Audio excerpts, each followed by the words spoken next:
George had always been an avid reader. His favorite pastime was getting lost in the pages of a good book, escaping the mundane routine of his life.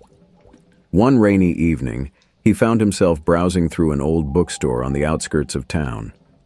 The air was thick with the scent of aged paper and dust, a haven for bibliophiles like himself. As he perused the shelves, a peculiar leather-bound book caught his eye. It seemed out of place among the neatly arranged rows, its cover worn and faded, yet it exuded an inexplicable allure. Curiosity piqued, George picked up the book and examined it closely. There was no title or author's name, just an intricate emblem embossed on the cover, a serpent devouring its own tail, the ancient symbol of Ouroboros. Intrigued, he opened the book and began to read. The story was captivating, drawing him in with its vivid descriptions and intricate plot. It followed the life of a man named John, whose mundane existence was shattered when he discovered a book that seemed to narrate his every move. As George read on, he felt an eerie sense of familiarity. The protagonist's thoughts, actions, and surroundings were uncannily similar to his own life. John, the character in the book, lived in a small, quaint town, much like George's. He worked at a nondescript office job, enjoyed reading, and had a love for rainy days. The similarities were too striking to ignore. George's heart raced as he flipped through the pages, his pulse quickening with every line. John's life took a dark turn when he stumbled upon an old book in a dusty bookstore. The book described his life in disturbing detail, predicting his every move with chilling accuracy. John tried to dismiss it as a bizarre coincidence, but as the events unfolded, he couldn't deny the book's uncanny foresight. George's unease grew as he read further. He felt as though the book was reading him, delving into his deepest fears and desires. The line between reality and fiction blurred, and he could almost hear the whisper of the pages taunting him. John's story became increasingly sinister. The book foretold the arrival of a mysterious figure, a killer who lurked in the shadows, waiting to strike. John was haunted by visions of the killer, a faceless entity that seemed to be everywhere and nowhere at once. Desperation consumed him as he tried to escape the book's relentless grip on his life. George's hands trembled as he turned the pages. He felt as if he were living John's nightmare, the sense of impending doom suffocating him. He tried to put the book down, but an invisible force compelled him to continue. He had to know how it ended, even if it meant facing his own fears. As the story neared its climax, John discovered a shocking truth. The book was not just a passive narrator. It was an active participant in his life. The killer was not a separate entity, but a manifestation of his darkest thoughts, brought to life by the book's malevolent power. The realization sent chills down George's spine. Could it be possible that his own thoughts were being manipulated by the very book he held in his hands? The final pages of the book were a blur of horror and madness. John confronted the killer, only to find himself staring into a mirror. The killer was him, driven to madness by the book's sinister influence. The story ended abruptly, leaving John in a state of perpetual fear and uncertainty. George closed the book, his mind reeling from the terrifying tale. He felt a presence in the room, a shadowy figure lurking just beyond his vision. The hairs on the back of his neck stood on end as he turned around, but there was nothing there. He tried to shake off the feeling of dread, convincing himself it was just his imagination playing tricks on him. But the book had left its mark on him. The lines between reality and fiction had been irrevocably blurred. George couldn't escape the nagging thought that the story was not just a work of fiction, but a warning. He had become the protagonist of his own nightmare, trapped in a twisted narrative with no escape. Days turned into weeks, and George's life spiraled into chaos. He was plagued by visions of the killer, a faceless entity that seemed to be closing in on him. Paranoia consumed him, and he found himself constantly looking over his shoulder, fearing that the book's prophecy was coming true. One fateful night, as George sat alone in his dimly lit apartment, the final pieces of the puzzle fell into place. He realized with dawning horror that the book's power was not just limited to its pages. It had the ability to manifest his darkest fears into reality. The killer was not a separate entity, but a part of him, a manifestation of his own twisted thoughts. In a moment of clarity, George understood that the only way to break free from the book was to confront his own fears. He took a deep breath and summoned the courage to face the killer within.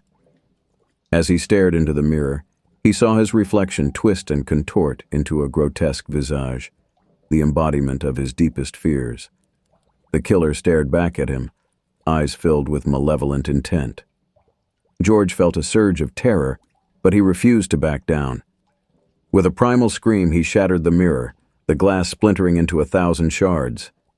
The killer's image dissolved, leaving George panting and trembling. He looked around, expecting to see the killer lurking in the shadows, but there was nothing.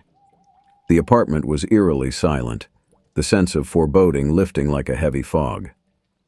George took a deep breath, feeling a sense of relief wash over him. He had confronted his fears and emerged victorious. The book's power over him was broken, its malevolent influence dissipated. But as he turned to leave, he caught a glimpse of the book lying on the floor, its pages fluttering as if caught in a breeze. The serpent emblem glinted ominously, a reminder that the story was far from over. In a sudden terrifying realization, George understood that the book was not done with him yet. He felt a cold, clammy hand on his shoulder and turned to see the killer's face staring back at him, a twisted grin spreading across its features. The story had come full circle, and George was trapped in its relentless grip. The final twist was upon him, an unexpected and abrupt end to his nightmare. The last thing he heard was the rustle of pages, the book closing with a final sinister snap.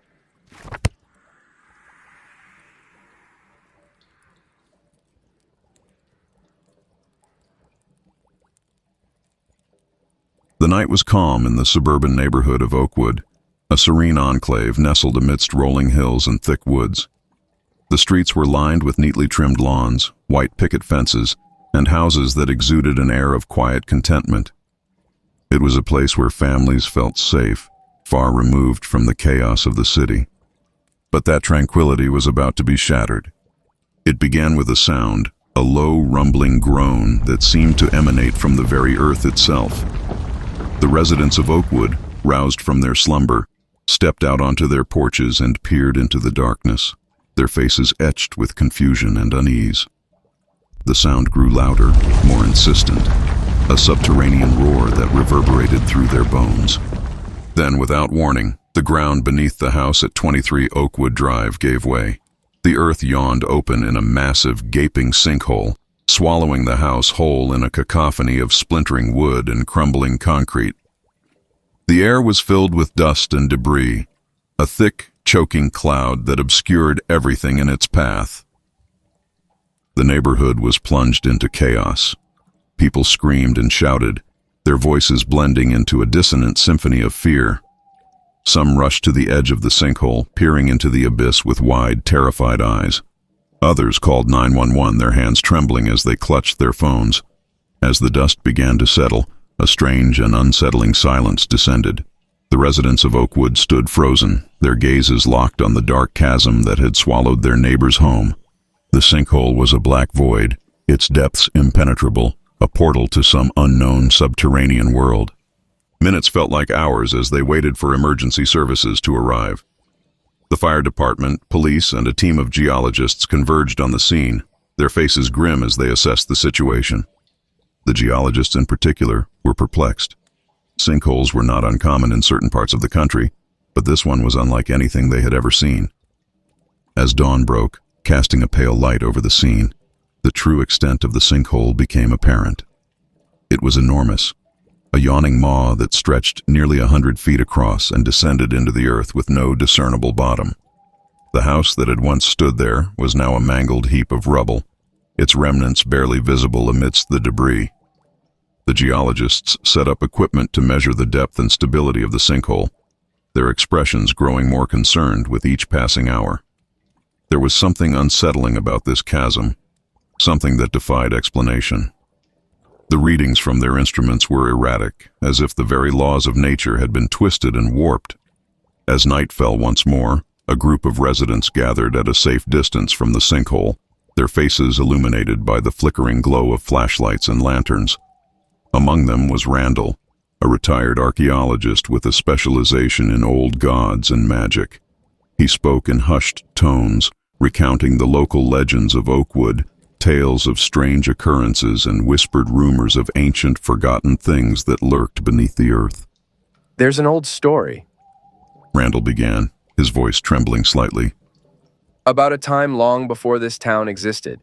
The indigenous people who lived here believed that there were beings, ancient, malevolent entities, that dwelled deep underground. They said that these beings were sealed away, trapped beneath the earth by powerful magic." The others listened intently, their eyes wide with a mixture of fear and fascination. Randall continued. They believed that if the seals were ever broken, those beings would rise again, bringing darkness and destruction to the world above. The words hung in the air, heavy with implication. As if on cue, a strange, almost imperceptible vibration emanated from the sinkhole, a subtle tremor that sent shivers down their spines. The air grew colder, the night suddenly oppressive and foreboding. Then came the first sighting. It was Anna, a teenager with a sharp eye, who saw it first. A shadowy figure, barely discernible, moving within the depths of the sinkhole. She gasped, pointing towards the darkness, her voice quavering. "There! Did you see that?" The group turned their flashlights towards the chasm, their beams cutting through the darkness. For a moment, there was nothing, just the inky blackness of the abyss. Then, slowly, a shape began to emerge, a grotesque, hulking form that seemed to writhe and undulate as it rose from the depths. Panic erupted. People screamed and stumbled backward, their flashlights shaking as they tried to make sense of what they were seeing. The figure continued to ascend, its form becoming more defined, more horrifying. It was unlike anything they had ever seen, a twisted amalgamation of limbs and faces, its skin a mottled, pulsating mass that seemed to shimmer in the light. As it reached the edge of the sinkhole, the creature let out a guttural, otherworldly roar that echoed through the neighborhood. It was a sound that defied description, a cacophony of pain and rage that sent the residents fleeing in terror. The emergency responders, who had been monitoring the situation from a safe distance, were equally stunned. They scrambled to contain the situation, but the creature moved with a speed and agility that belied its grotesque form. It surged forward, its many eyes glinting with malevolent intelligence, its mouths, too many to count, gnashing and drooling. In the chaos, Randall remembered the legends, the ancient seals, and the stories of powerful magic. He knew that the sinkhole must have broken the seal placed there long ago, and now they had to find a way to stop the creature, to seal it away once more. He rallied a small group, including Anna and a few brave souls who were willing to fight. They armed themselves with whatever they could find, shovels, kitchen knives, makeshift torches, and made their way back to the sinkhole. The creature was rampaging through the neighborhood, its roars mingling with the sounds of destruction. Houses were torn apart, cars overturned, and the air was thick with smoke and dust. Randall led the group in a desperate charge, their makeshift weapons clutched tightly in their hands. They fought with a ferocity born of fear and desperation, striking at the creature whenever they could. But it was a losing battle. The creature was too powerful, its hide too tough, its rage too overwhelming. Just as hope seemed lost, Anna noticed something strange, a pattern of glowing symbols etched into the ground around the sinkhole. She shouted to Randall, who recognized the symbols from his research. They were part of the ancient seal, the magic that had once kept the creature trapped. With renewed determination, the group worked together to reactivate the seal. They traced the symbols with their weapons, chanting the ancient words that Randall had memorized. The creature howled in fury, its movements becoming more frantic as the seal began to take effect. The ground trembled and the air crackled with energy. The symbols glowed brighter, and the sinkhole began to close. The creature thrashed and screamed, its many faces contorted in agony as it was dragged back into the abyss. With one final deafening roar, it was sucked into the chasm, the seal closing behind it with a resounding boom. The neighborhood was left in stunned silence, the only sounds the crackling of flames and the distant wail of sirens. The residents emerged from their hiding places, their faces pale and haunted. The sinkhole was gone, replaced by a patch of scorched earth and a lingering sense of unease. Randall and the others collapsed in exhaustion, their bodies bruised and battered, but alive. They had faced the unimaginable and survived, but the experience had left them forever changed. As the days passed and the neighborhood began to rebuild, the residents of Oakwood couldn't shake the feeling that something had shifted. The ground beneath their feet seemed less stable, the nights darker and more oppressive. They whispered of ancient beings and powerful magic, of seals that should never be broken. And deep below the earth, something stirred, waiting for the day when the seals would fail once more, and it would rise again to wreak its vengeance on the world above.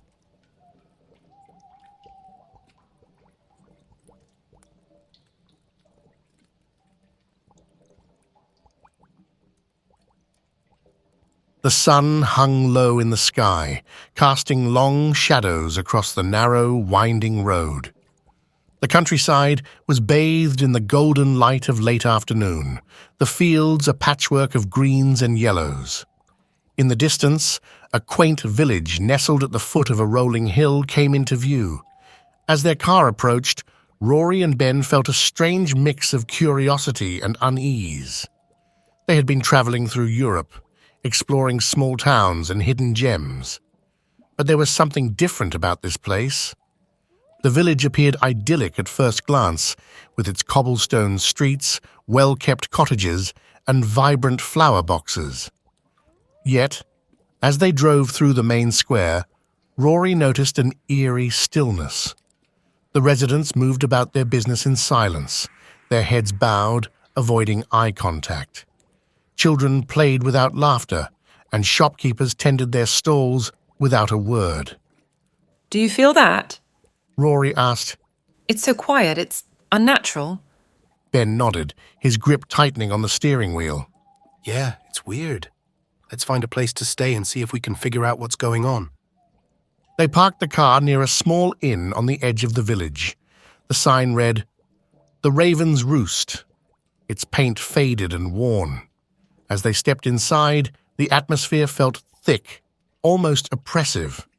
The innkeeper, an elderly woman with kind eyes, greeted them with a silent nod. She handed them a key and gestured toward the staircase. Thank you. Rory said, her voice echoing unnaturally in the quiet room. The innkeeper flinched slightly, but said nothing. Their room was small but cozy, with a large window overlooking the village square. As they unpacked, Rory couldn't shake the feeling of being watched. The silence outside seemed to press in on them, amplifying every creak of the floorboards, every rustle of their clothes. After settling in, they decided to explore the village.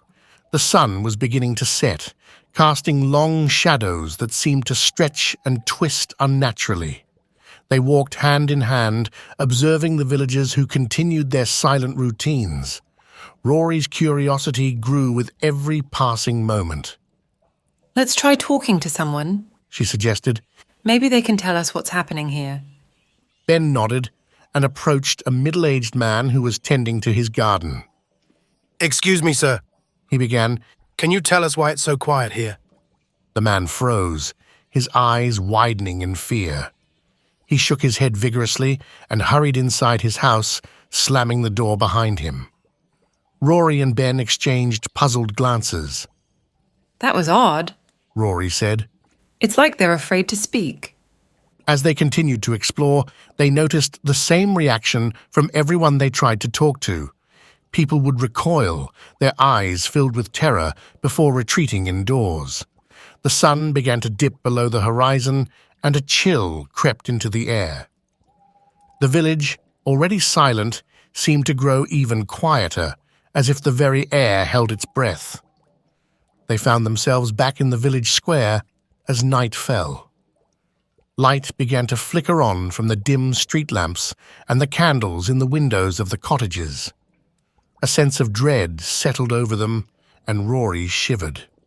We should head back to the inn, Ben said, his voice low. This place is starting to give me the creeps.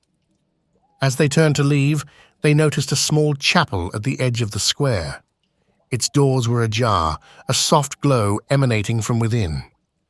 Drawn by curiosity, they approached and stepped inside. The chapel was simple, with wooden pews and a stone altar.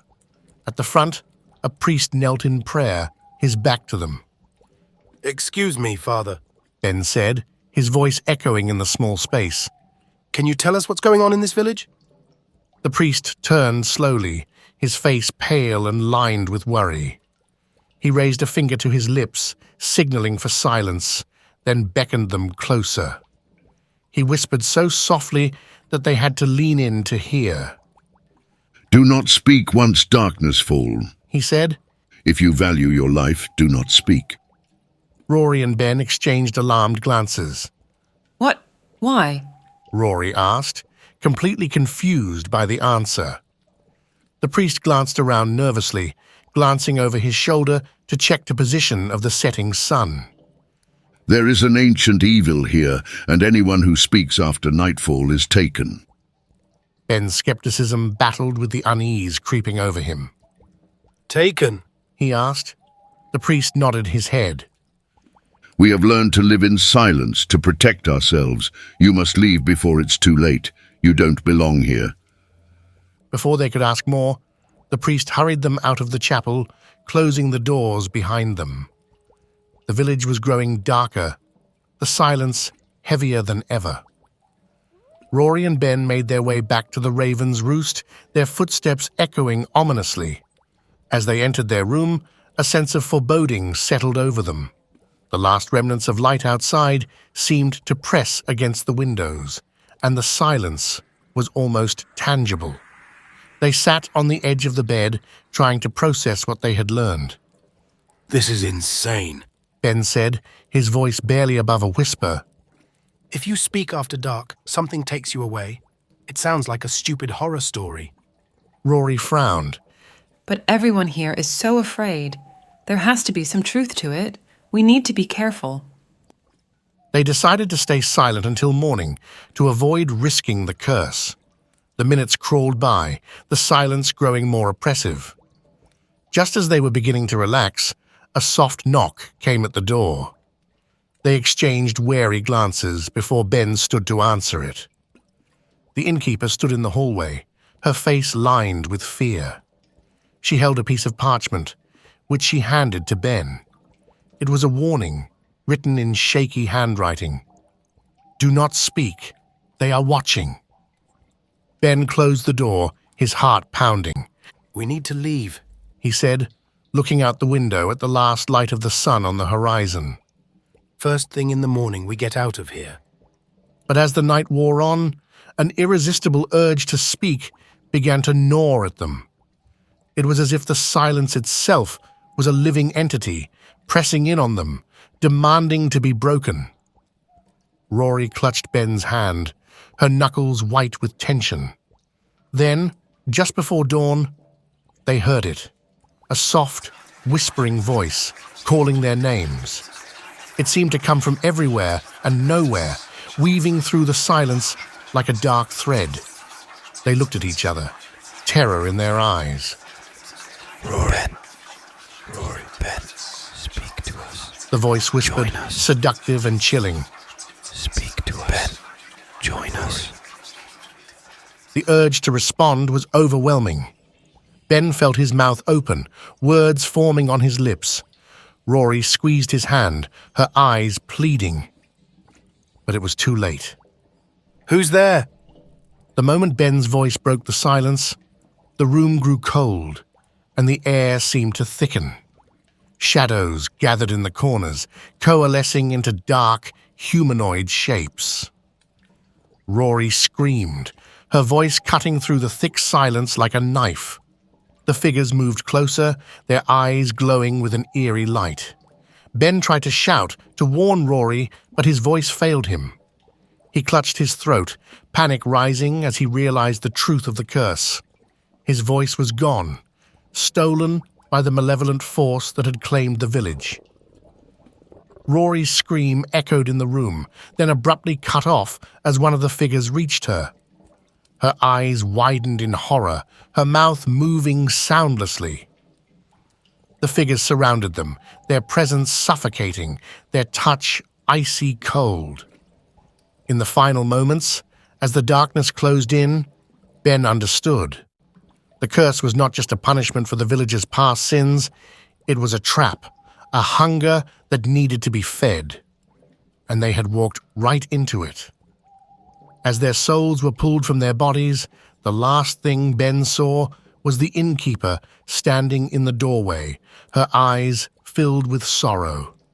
Then everything went black. When the sun rose, the village was as silent as ever. The residents went about their business, their eyes avoiding the new set of empty eyes staring from the Raven's Roost windows. The silence was complete, unbroken, eternal, and in the shadows, the curse waited, hungry, for its next victims.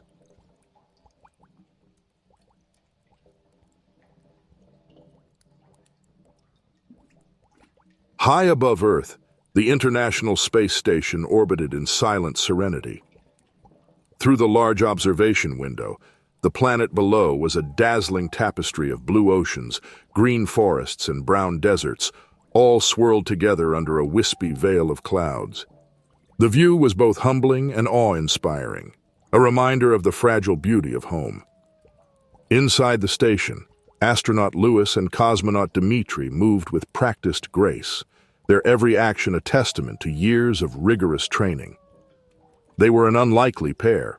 Lewis, a soft-spoken scientist from the United States, and Dmitri, a jovial engineer from Russia. Despite their cultural differences, they had formed a bond through their shared isolation, their camaraderie forged in the crucible of space.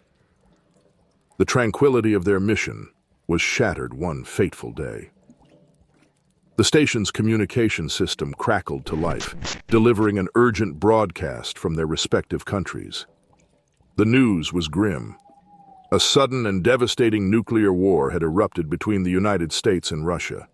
The details were fragmented, but the devastation was clear. Entire cities had been reduced to ashes, millions of lives lost in a matter of hours. Lewis and Dmitri stared at each other in stunned disbelief. The very nations that had sent them to the stars were now locked in a deadly embrace, the future of humanity hanging in the balance. The weight of their situation settled over them like a suffocating shroud. They were alone, two men adrift in the void, their home reduced to a battleground. As the initial shock subsided, a new and more insidious fear took hold. Their last orders came through the radio, the voices of their superiors filled with cold, unwavering resolve. The instructions were identical: eliminate the other. Lewis and Dmitri were now enemies, each tasked with ensuring the other's demise. The two men regarded each other with a mix of horror and resignation. The bond they had built, the trust they had shared, was now a fragile facade, ready to crumble under the weight of their final orders. They were no longer colleagues or friends. They were adversaries, each a threat to the other's survival. The station, once a sanctuary, became a claustrophobic prison. Every corner, every shadow, held the potential for betrayal. They moved cautiously, their every action scrutinized, their conversations laced with hidden meanings. The tension was palpable, a silent specter that haunted their every waking moment. Lewis found himself in the lab, his mind racing as he tried to devise a plan.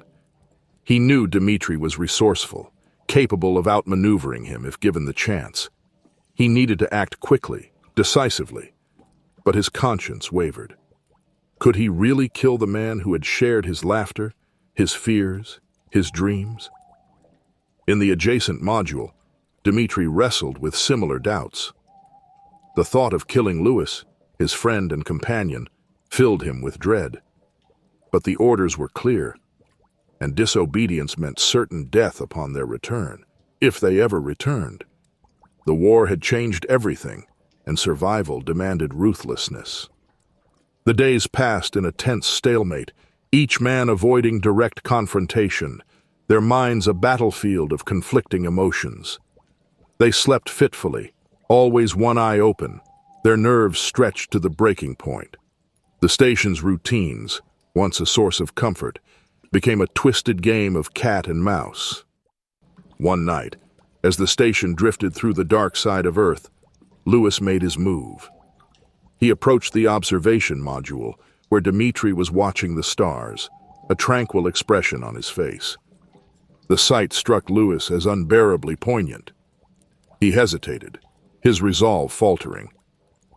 Dmitri turned, sensing Lewis's presence. Their eyes met, and for a moment the mask of enmity slipped. They were just two men, caught in the inexorable tide of events beyond their control. The moment passed, and the tension snapped back into place, taut and unforgiving. Lewis lunged, a makeshift weapon in his hand, a wrench hastily repurposed for violence. Dmitri reacted instinctively, deflecting the blow and grappling with Lewis in the confined space. The struggle was fierce, their movements desperate and uncoordinated. They crashed into the walls, equipment scattering as they fought for dominance. In the chaos, a misstep sent them both tumbling. Lewis hit his head on a console, dazed by the impact. Dmitri seized the opportunity, pinning Lewis to the ground. His hands trembled as he raised the wrench, his mind a maelstrom of fear and regret. But as he looked into Lewis's eyes, something within him broke. He couldn't do it. The orders, the war, the enmity, it all felt meaningless in the face of their shared humanity. With a guttural cry, he hurled the wrench aside, collapsing beside Lewis in exhausted defeat. Lewis gasped for breath, relief flooding through him.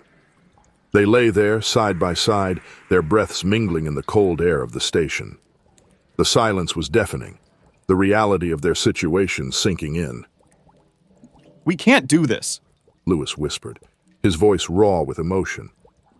"We're not soldiers. We're not killers." Dmitri nodded, tears glistening in his eyes. I know, He replied, his voice choked with grief. but what choice do we have? The question hung between them, heavy and unanswerable. They had defied their orders, but the threat of retribution loomed large. They were fugitives now, adrift in the vast emptiness of space, their fates uncertain. As the station orbited back into the sunlight, casting long shadows across their prone forms, a new resolve took hold. They would find a way to survive, to defy the madness that had consumed their world. Together, they would face whatever came next, united in their determination to endure. But fate had other plans. Without warning, the station shuddered violently. An alarm blared, the harsh sound echoing through the modules. Lewis and Dmitri scrambled to their feet, their earlier conflict forgotten in the face of this new threat. They raced to the control center, their eyes widening in horror at the sight before them. The station's sensors had detected multiple incoming objects, missiles, launched from both the United States and Russia.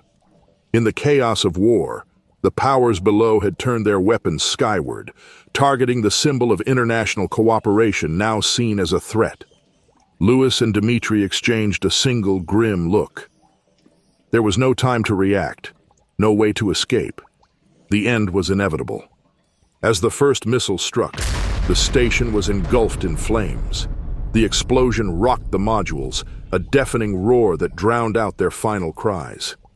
In an instant, the International Space Station, a beacon of hope and unity, was reduced to debris, scattered across the stars. In the cold vacuum of space, there were no victors, only the silent testament to humanity's capacity for both greatness and destruction. The story of Lewis and Dmitri ended not with a triumphant defiance, but with a stark reminder of the fragility of peace and the devastating cost of war. And as the fragments of the station drifted through the void, the stars watched impassively, witnesses to the folly of men.